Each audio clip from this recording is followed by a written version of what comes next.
ಬಹುಶಃ ಮಾಧ್ಯಮಗಳಲ್ಲಿ ಏನು ಹೋಗ್ತಾ ಇದೆ, ನಾನು ಮಾಧ್ಯಮದ ಮೂಲಕ ಇಡೀ ಜನಸಮುದಾಯಕ್ಕೆ ನಾನು ಕೇಳ್ಕೊತಾ ಇದ್ದೀನಿ. 9ನೇ ತಾರೀಕು ಹೆಚ್ಚಿನ ಸಂಖ್ಯೆಯಲ್ಲಿ ಸೇರ್ಕೊಳ್ಳಿ. ಸಿದ್ದರಾಮಯ್ಯನಂತಹ ಒಬ್ಬ ಮಹಾನ್ ನಾಯಕರನ್ನ ಅವರ ರಾಜಕೀಯ ಕಡೇ ಹೋರಾಟ ಇದು. ಅವರು ನಾನು ದಿವಸ ಅವ್ರ ಜೊತೆ ಮಾತಾಡಬೇಕಾದ್ರೆ ಹೇಳಿದ್ರು, ಸಮಾಜವಾದಿ ಯುವಜನ ಸಭಾದಿಂದ ನನ್ನ ರಾಜಕೀಯ ಶುರುವಾಯಿತು ಅಂತ ಹೇಳಿ.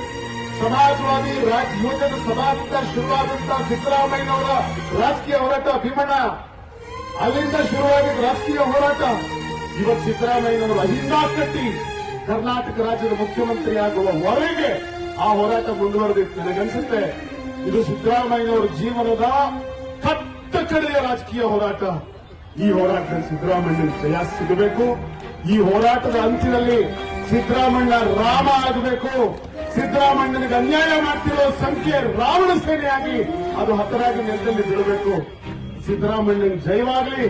ಸಿದ್ದರಾಮಯ್ಯನ ಕೀರ್ತಿ ಕರ್ನಾಟಕದ ಇತಿಹಾಸದಲ್ಲಿ ದೇವರಾಜ ಅರಸೋರ ನಂತರ ಮತ್ತೆ ಚಿರಸ್ಥಾಯಿಯಾಗಿ ಆಚಂದ್ರಕವಾಗಿ ಉಳಿಲಿ. ಒಬ್ಬ ಶುದ್ಧ ಹಸ್ತದ ಸಿದ್ಧಹಸ್ತದ ಸಿದ್ದರಾಮಯ್ಯ ಕರ್ನಾಟಕದ ಹೃದಯಗಳಲ್ಲಿ ಮನೆ ಮಾತಾಗಲಿ ಅಂತ ಹೇಳ್ತಾ ಈ ಮಾತುಗಳಲ್ಲಿ ಮುಗಿಸ್ತೀನಿ. ಮಾತು ಮುಗಿಸೋದಕ್ಕೆ ಒಂದ್ಸಲ ಎಲ್ಲರೂ ಜೈಕಾರ ಹಾಕಿ ಸಿದ್ದರಾಮಯ್ಯ ಅವರಿಗೆ